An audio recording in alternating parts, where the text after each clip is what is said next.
Hello engineers, welcome to CPDI institute. अभी हम BBS की बात कर रहे हैं, बार बेंडिंग शेड्यूल की, और आज आपका बार बेंडिंग शेड्यूल का पार्ट 6 है।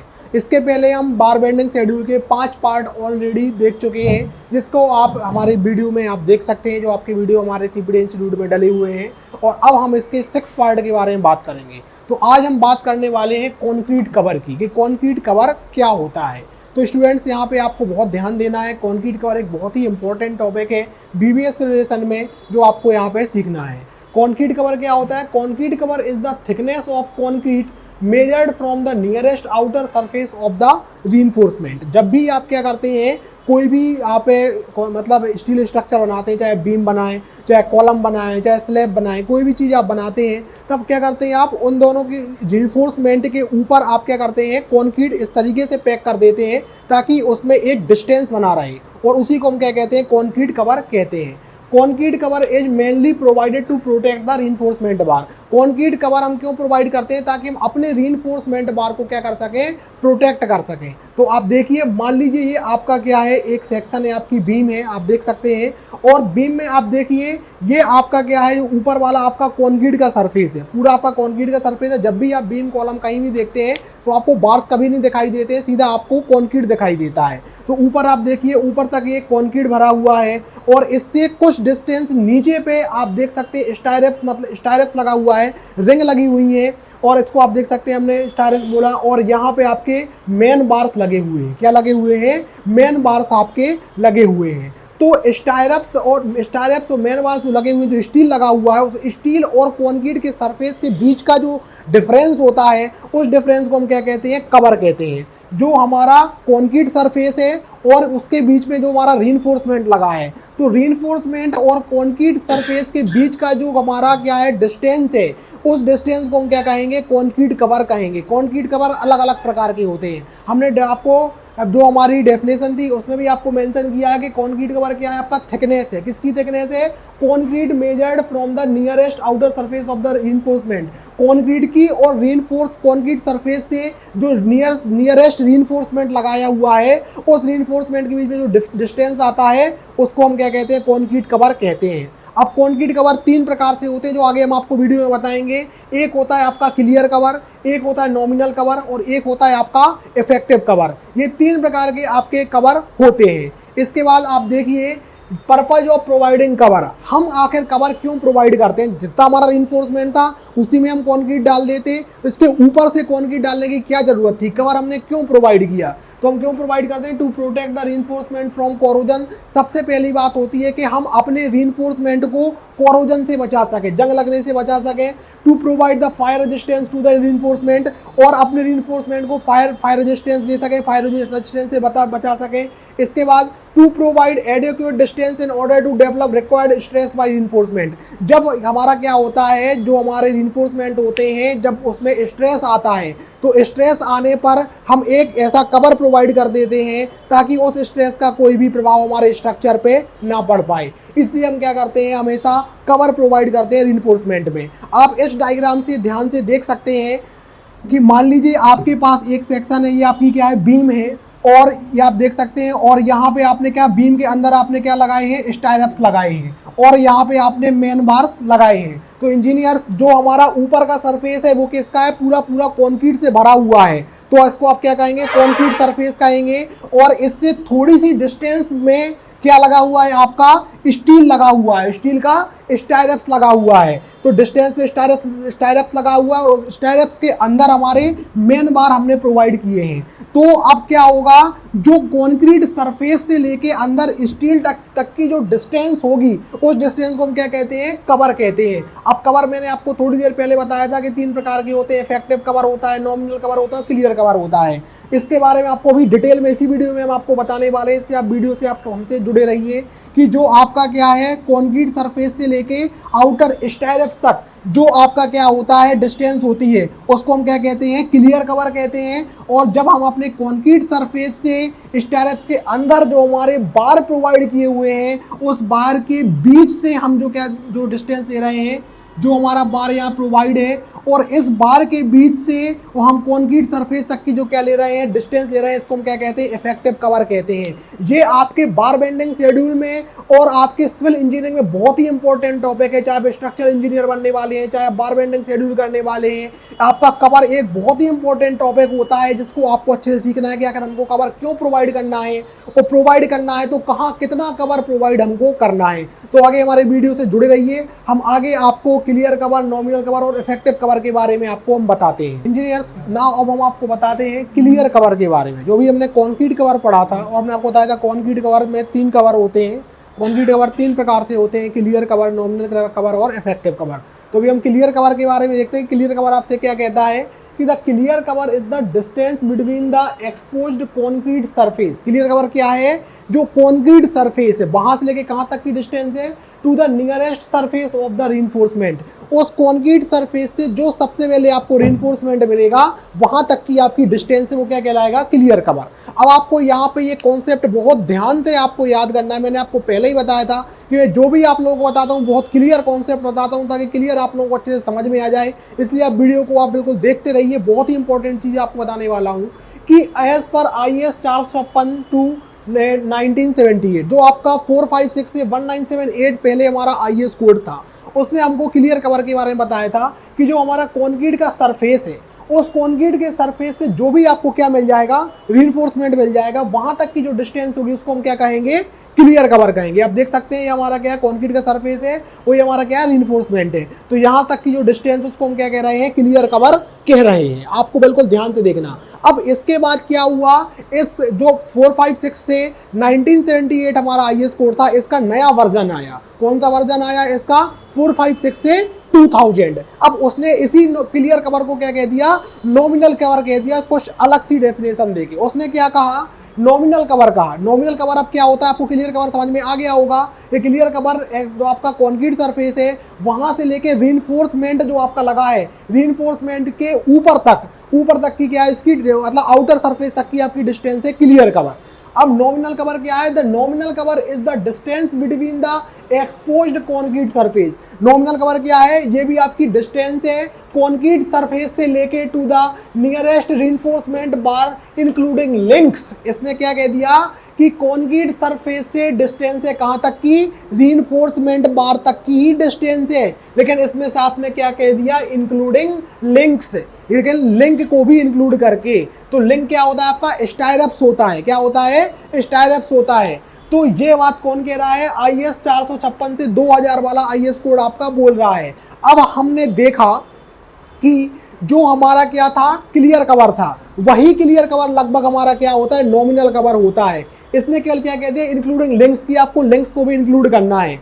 तो यहाँ पे मैंने आपको अलग से आपको बताया है ब्रैकेट के माध्यम से कि the term clear cover is replaced by the term nominal cover including links. कि जो वहां पे IS 456 से 1978 आपसे कह रहा था कि जो क्लियर कवर है वही टर्म आपका क्या हो गया, नॉमिनल कवर के रूप में रिप्लेस हो गया, लेकिन साथ में उसने इतना बस कह दिया इंक्लूडिंग लिंक्स, की लिंक्स भी आपकी इंक्लूड है। तो आप इस डायग्राम से आप ध्यान से समझिए कि ये आपका क्या है, कॉन्क्रीट सरफेस है, ऊपर कॉन्क्रीट सरफेस है आपका, और बीच में आपके क्या डले हुए, स्टायरप्स डले हुए, और ये आपके क्या डले हुए हैं, मेन बार डले हुए हैं। तो यहाँ पे केवल IS कोड ने आपसे इतना कह दिया है कि आपका जो कॉन्क्रीट सरफेस था, कॉन्क्रीट सरफेस से जो लिंक आपका डला होगा, उस लिंक तक की जो डिस्टेंस होगी उसको आप क्या कहेंगे, आप नॉमिनल कवर कहेंगे। जबकि लिंक की बात क्लियर कवर में IS 456 से 1978 ने नहीं बोली थी, उसने केवल बार की बात बोली थी। तो बार के ऊपर हम लिंक्स तो डालते हैं, इसीलिए क्लियर कवर और नॉमिनल कवर क्या होते हैं, सेम होते हैं। केवल IS कोड ने 456 से 1978 ने उसको क्लियर कवर कहा था, और उसका एडवांस वर्जन 456 से 2000 आया तो उसने क्या कह दिया, उसको नॉमिनल कवर कह दिया। बहुत ही कॉन्सेप्ट वाली बात है कि इनमें वास्तव में डिफरेंस नहीं होता है, केवल इतना डिफरेंस है कि वहां पे बार्स के ऊपर से हम ले जाते हैं डिस्टेंस, यहाँ पे कहां से ले जाते हैं, हम स्टायरप्स के ऊपर से डिस्टेंस ले जाते हैं। अब आप देख सकते हैं कि आपका नॉमिनल कवर ही आपका क्या है, क्लियर कवर है। मतलब बार्स जो आपके डले हुए हैं और बार्स के ऊपर जो स्टायरप्स तो डलेगा ही डलेगा, तो उस स्टायरप्स से लेके जो आपकी क्या होगी, डिस्टेंस होगी, वो आपकी क्या कहलाएगी, नॉमिनल कवर कहलाएगी। तो नॉमिनल कवर और क्लियर कवर एक ही, आपको समझ में आ गया होगा ध्यान से। यदि स्टायरप्स नहीं डला होता तो क्या होता, स्टायरप्स नहीं डला होता तो क्या होता, सीधे हम बार से लेके डिस्टेंस ले लेते, वो डिस्टेंस भी हमारी क्या कहलाती, नॉमिनल कवर और क्लियर कवर ही कहलाती। अब वैल्यूज ऑफ क्लियर कवर और नॉमिनल कवर, हम जनरली इसको साइड में क्लियर कवर कहते हैं, और अब हमारे IAS कोड ने बोल दिया तो उसी को हम नॉमिनल कवर कहते हैं। तो क्लियर कवर की वैल्यू क्या होती है, फुटिंग के लिए हम क्लियर कवर और नॉमिनल कवर 50 mm लेते हैं, बीम के लिए हम कितना लेते हैं 25 mm लेते हैं, कॉलम के लिए हम कितना लेते हैं 40 mm लेते हैं, और स्लैब के लिए हम कितना लेते हैं 15 mm लेते हैं। इतना हम क्या लेते हैं, कवर लेते हैं, क्लियर कवर और नॉमिनल कवर लेते हैं। इसके बाद अब हम आपको बताएंगे आपको इफेक्टिव कवर के बारे में, और उसका न्यूमेरिकल भी हम आपको सॉल्व कराएंगे। अब स्टूडेंट्स नाउ अब क्लियर कवर और नॉमिनल कवर के बाद हम देखते हैं इफेक्टिव कवर कि इफेक्टिव कवर क्या होता है। ठीक है, इफेक्टिव कवर में हम देखते हैं the effective cover is the distance between the exposed concrete surface to the centroid of the main reinforcement. Effective cover क्या है कि आपका जो एक्सपोज्ड कॉन्क्रीट सरफेस है, मतलब कोई भी आपके पास आइटम है, कॉलम है, बीम है, तो उसका जो आउटर जो आपका क्या है कॉन्क्रीट सरफेस है, वहां से लेके कहाँ तक की आप डिस्टेंस है जो मेन रीइंफोर्समेंट डला है, मतलब आपका पहले क्या डला होगा, आपकी स्ट्रप्स डली होगी, और स्ट्रप्स के बाद आपका मेन रीइंफोर्समेंट डला होगा, वो मेन रीइंफोर्समेंट के हाफ तक का जो डिस्टेंस होता है वह आपका इफेक्टिव कवर कहलाता है। कैसे, अब आप देखिए यहाँ पे मेन रीइंफोर्समेंट में ये भी लिखा है centre of the area of the main reinforcement, main reinforcement के सेंटर पे। ये आपका क्या है, मान लो एक आइटम है, और आप देख सकते हैं इस आइटम में ये आपका क्या है, एक्सपोज्ड कॉन्क्रीट सरफेस है। क्या है, एक्सपोज्ड कॉन्क्रीट सरफेस, ये आपका एक्सपोज्ड कॉन्क्रीट सरफेस है। ठीक है, अब इस एक्सपोज्ड कॉन्क्रीट सरफेस से लेके और यहाँ तक हम जब डिस्टेंस देखते थे उसको हम क्या कहते थे, क्लियर कवर और नॉमिनल कवर कहते थे। अब हमारा स्ट्रप्स रहा, और स्ट्रप्स के बाद क्या आ गया, जो मेन बार डला हुआ है, इस मेन बार का हाफ एरिया तक की जो क्या होगी डिस्टेंस होगी, उसको हम क्या कहेंगे, इफेक्टिव कवर कहेंगे। या आपको ध्यान देना है इफेक्टिव कवर क्या होता है कि जब भी आपका एक्सपोज्ड कॉन्क्रीट सरफेस है वहां पे उसके बाद स्ट्रप्स आएगा, और स्ट्रप्स के बाद आपका क्या डला रहेगा, मेन रीइंफोर्समेंट डला रहेगा। तो मेन रीइंफोर्समेंट के हाफ तक का जो डिस्टेंस होगा उसको हम इफेक्टिव कवर कहेंगे। यहाँ पे आप देखिए, और ये आप देख सकते हैं, यहाँ से भी हम देखते हैं तो नीचे हमारा क्या एक्सपोज्ड कॉन्क्रीट सरफेस है, इसके बाद यहाँ स्ट्रप्स डला है, और फिर जो मेन रीइंफोर्समेंट है, तो मेन रीइंफोर्समेंट का हाफ वाला पार्ट, यहाँ तक की जो डिस्टेंस होगी उसको हम क्या कहेंगे, यहाँ से लेके यहाँ तक की जो डिस्टेंस होगी उसको हम क्या कहेंगे, इफेक्टिव कवर कहेंगे। तो आपको अब समझ में आ गया होगा कि इफेक्टिव कवर क्या होता है। ठीक है, इफेक्टिव कवर का फॉर्मूला हम लिख सकते हैं, देखो क्लियर कवर और नॉमिनल कवर रहता है, तो क्लियर कवर और नॉमिनल कवर की तो वैल्यू आपको मिल जाती है। क्लियर कवर की वैल्यूज आपके पास थी, हमने आपको थोड़ी देर पहले बताया था। लेकिन जो आपका इफेक्टिव कवर है उसको हम कैसे निकालते हैं, इफेक्टिव कवर के लिए हमको सबसे पहले क्लियर कवर चाहिए होता है, मतलब हमको यहाँ से लेके यहाँ तक की डिस्टेंस निकालना है, तो क्लियर कवर हमारा कितना होगा, यहाँ से लेके यहाँ तक हमारा क्या होगा, क्लियर कवर होगा। तो क्लियर कवर पहले हमको चाहिए, फिर प्लस क्या चाहिए, डायमीटर ऑफ स्ट्रप्स, जो हमारा ये स्ट्रप्स डला हुआ है इस स्ट्रप्स की भी हमको डायमीटर चाहिए, तो प्लस हमने कर दिया डायमीटर ऑफ स्ट्रप्स, और फिर प्लस क्या किया, half of the diameter of the main बार, जो मेन बार डला है उसकी डायमीटर का हाफ पोर्शन, ये टोटल हमारा क्या कहलाएगा, इफेक्टिव कवर कहलाएगा। Effective cover equal clear cover plus diameter of stirrups plus half of the diameter of the main bar. अब आप लोगों को अच्छे समझ में आ गया होगा, तो ये आपका क्या होता है, इफेक्टिव कवर होता है। जो हमारा क्लियर कवर नॉमिनल कवर होता है उसको हमने आपको थोड़ी देर पहले डिटेल में बताया है। वो क्लियर कवर आपका क्या होता है, मेन एक्सपोज्ड सरफेस से आपका जो स्ट्रप्स होता है यहाँ तक की जो डिस्टेंस होती है उसको हम क्या कहते हैं, क्लियर कवर कहते हैं। और स्ट्रप्स को भी इंक्लूड किया और मेन बार को भी हमने इंक्लूड कर लिया, तो ये पूरी डिस्टेंस हमारी क्या कहलाएगी, इफेक्टिव कवर कहलाएगी। तो इफेक्टिव कवर ध्यान देंगे, effective cover equal clear cover plus diameter of stirrups plus half of the diameter of main bar. अब हम एक एग्जाम्पल लेते हैं। एग्जाम्पल आप देखिए, हमने लिखा सपोज, हमने सपोज किया कि एक हमारे पास कोई आइटम है, बीम मान सकते हैं, कुछ भी मान सकते हैं, वो कितने बाई कितने की है, 450 mm बाई 450 mm की है, 450 mm बाई 450 mm की आपकी एक बीम है। ठीक है, उसके यहाँ पे देखिए स्ट्रप्स डला हुआ है अंदर, और यहाँ पे आपके मेन बार प्रोवाइड किए हुए हैं। बेटा थोड़ा सा वीडियो आपका लंबा हो रहा है, लेकिन आपको समझाने के लिए बहुत इंपॉर्टेंट है ये चीज़। अब आप देखिए diameter of main reinforcement, main reinforcement मतलब जो आपके ये वाले बार हैं जो डले हुए हैं, इन दोनों बार्स की जो डायमीटर है वो डायमीटर कितनी है आपकी 16 mm है। इन दोनों बार्स की जो डायमीटर है वो आपकी 16 mm है। और डायमीटर ऑफ स्ट्रप्स, जो आपका ये स्ट्रप है, इस स्ट्रप की डायमीटर कितनी है आपकी 8 mm है, ये आपकी 8 mm है। और क्लियर कवर हमको कितना दिया गया 80 mm दिया गया, मतलब यहाँ से लेके यहाँ तक जो हमारी डिस्टेंस है वो क्लियर कवर को कितना दिया गया है 80 mm दिया गया है। अब आपको क्या निकालना है, इफेक्टिव कवर निकालना है। इफेक्टिव कवर आपको फाइंड करना है, क्योंकि इफेक्टिव कवर की कोई वैल्यू नहीं होती है, इफेक्टिव कवर हमेशा फाइंड करना होता है। अब आप देखिए इफेक्टिव कवर इक्वल क्या हो जाएगा, क्लियर कवर। जैसे आपको मान लीजिए यहाँ से इफेक्टिव कवर निकालना है, हमारा इफेक्टिव कवर कितना होगा, इफेक्टिव कवर हमारा होगा ये वाला पोर्शन, यहाँ से यहाँ तक की डिस्टेंस होगा वो हमारा इफेक्टिव कवर कहलाएगा। इफेक्टिव कवर इक्वल क्या होगा, क्लियर कवर। पहले हम क्लियर कवर ये निकालेंगे, तो हमारा क्लियर कवर कितना है, हमको 80 दिया गया है, तो हमने क्लियर कवर क्या लिख लिया 80 लिख लिया। फिर फॉर्मूला क्या होता है, डायमीटर ऑफ स्ट्रप्स, जो हमारा ये स्ट्रप है इस स्ट्रप की डायमीटर, तो स्ट्रप की डायमीटर कितनी है 8 mm, तो हमने क्या लिख लिया 8 लिख लिया। फिर प्लस हमारा क्या हो गया, half of the diameter of main bar. अब जो मेन बार डला हुआ है इसकी डायमीटर का हाफ पोर्शन, तो क्या कितना हो जाएगा, इसकी डायमीटर कितनी है हमको 16 दी गई है, तो 16/2 हो जाएगा। तो कितना हो जाएगा हमारा 80 + 8 + 16/2, तो इफेक्टिव कवर हमारा कितना आ जाएगा 96 mm आ जाएगा। इस तरीके से हमने इसका इफेक्टिव कवर निकाला। तो इंजीनियर्स यहाँ पे आपको बहुत ज़्यादा ध्यान देना है कि जब भी हम क्या करते हैं क्लियर कवर निकालते हैं और नॉमिनल कवर निकालते हैं, तो एक्सपोज्ड सरफेस से हम जो उसके सबसे पास में रिइंफोर्समेंट रहता है, जैसे कि हमारा क्या स्ट्रप से वहां तक की डिस्टेंस होती है, उसको हम क्लियर कवर कहते हैं। और जब भी हम इफेक्टिव कवर निकालते हैं तो इफेक्टिव कवर में हमको क्लियर कवर तो लेना ही पड़ता है, साथ में हमको क्या लेना पड़ता है, स्ट्रप्स भी लेना पड़ता है, और प्लस डायमीटर ऑफ मेन बार की डायमीटर का हाफ पोर्शन भी लेना पड़ता है। इस तरीके से हम क्लियर कवर निकालते हैं। तो आज हमने आपको क्लियर कवर, नॉमिनल कवर और इफेक्टिव कवर के बारे में बताया और आपको ये एग्जाम्पल कराया। आप चाहे तो स्क्रीनशॉट ले सकते हैं, इसको देख सकते हैं एग्जाम्पल को। ये बहुत ही इंपॉर्टेंट पोर्शन है आपके लिए। आप बीबीएस करेंगे या कभी भी साइट पे जाएंगे तो कवर के बारे में आपको पता होना चाहिए। अब इसके बाद हम आपको ये बताएंगे कि जब हमको कवर प्रोवाइड करना होता है तब हम किसका यूज करते हैं। इसके लिए भी आप देखते रहिए।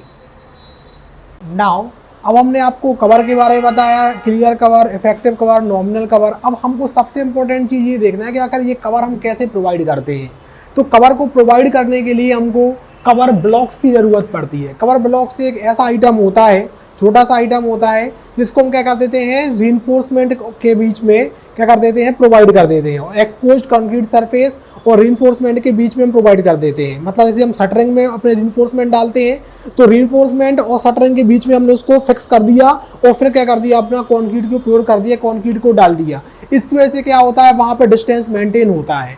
आप देखिए कवर ब्लॉक क्या होता है। A cover block is provided to giving the clear cover to the different items of RCC such as column, beam, slab. जो कवर ब्लॉक होता है वो आप क्या देता है, आपको क्लियर आपको कवर दे देता है डिफरेंट आइटम्स ऑफ आरसीसी के डिफरेंट आइटम्स में, चाहे बीम हो, चाहे कॉलम हो, स्लैब हो, उनमें क्लियर कवर प्रोवाइड करने के लिए हम कवर ब्लॉक का यूज करते हैं।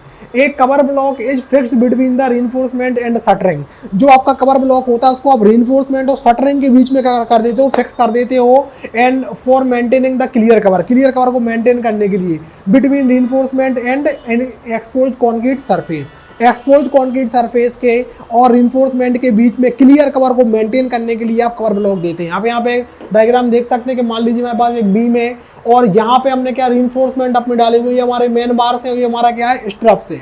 आप देख सकते हैं हमारा स्ट्रप से, और ये हमारा क्या है कंक्रीट सरफेस है, एक्सपोज कंक्रीट सरफेस बनने वाला है। तो पहले तो क्या रहता है, उसमें शटरिंग रहती है, तो हमने रिइंफोर्समेंट के और शटरिंग के बीच में क्या कर दिया, हमने कवर डाल दिया, और उस कवर के बाद फिर हमने वहां पे क्या कर दिया, कंक्रीट डाल दिया। इसकी वजह से क्या होगा, कंक्रीट जब सूख जाएगा, स्ट्रेंथ अपनी गेन कर लेगा, तो रिइंफोर्समेंट और कंक्रीट के बीच में क्या होगा, एक कंक्रीट सरफेस के बीच में एक क्या होगी, डिस्टेंस मेंटेन होगी, जिसको हम क्या कहेंगे, क्या बोलेंगे, हम कवर ब्लॉक बोलेंगे। ठीक है, तो हमारा क्या होता है, कवर ब्लॉक होता है। तो कवर ब्लॉक आपको याद रखना है। कवर ब्लॉक हमेशा कंक्रीट के जो कवर होते हैं उनको देने के लिए ही आपका हेल्पफुल होता है। साइज ऑफ कवर ब्लॉक, कौन कौन साइज का होता है कवर ब्लॉक, तो मेनली साइज कवर ब्लॉक 20 से 75 mm तक का होता है। आपका cover block lift the rebar up by about 20 mm and 75 mm।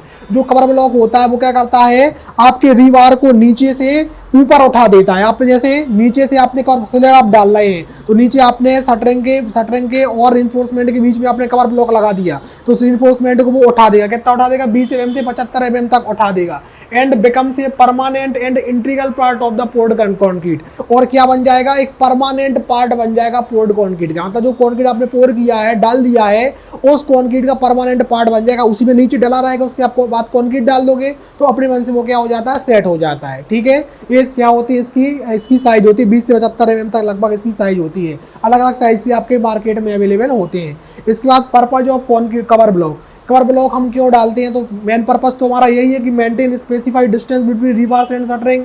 Rebar और शटरिंग के बीच में, मतलब रीबार और एक्सपोज कंक्रीट सरफेस के बीच में डिस्टेंस मेंटेन करने के लिए, क्लियर कवर मेंटेन करने के लिए हम क्या करते हैं, कवर ब्लॉक डालते हैं। इसके बाद है हमारा to give rebar sufficient embedding to enable them to be stretch without slipping. इसका क्या मतलब हुआ कि आप जब क्या करते हो, कोई भी स्ट्रक्चर बनाते हो तो जो उसमें क्या रहता है, स्टील रहता है, उसमें स्ट्रेस आता है, आपको पता है स्ट्रेस आता है। स्ट्रेस की वजह से वो क्या होता है, हल्का सा क्या होने घूमने लगता है। ठीक है, और तो स्ट्रेस यदि उसमें हमने प्रॉपर कवर प्रोवाइड किया है तो अंदर उसमें स्ट्रेस आएगा, तो उस स्टेप की वजह से किसी प्रकार की स्लिपिंग नहीं होगी और परेशानी नहीं होगी। यदि उसमें स्ट्रेस आ रहा है तो हमने कवर प्रोवाइड किया है तो उससे हमको कोई दिक्कत नहीं होगी। इसलिए हम क्या करते हैं, कवर ब्लॉक को प्रोवाइड करते हैं इफेक्टिव कवर और क्या नॉमिनल कवर और क्लियर कवर देने के लिए। तो स्टूडेंट्स, यहाँ पे हमने अपना बीबीएस का आज 6 पार्ट कंप्लीट कर लिया है। ये वीडियो थोड़ा बड़ा हो गया है, लेकिन फिर भी हमने आपको बहुत ही इंपॉर्टेंट इन्फॉर्मेशन हमने आपको इसमें दी है, जो effective cover, clear cover, nominal cover के बारे में है।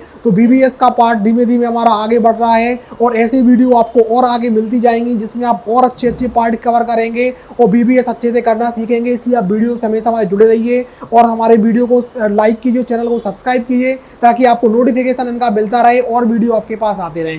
Thank you students.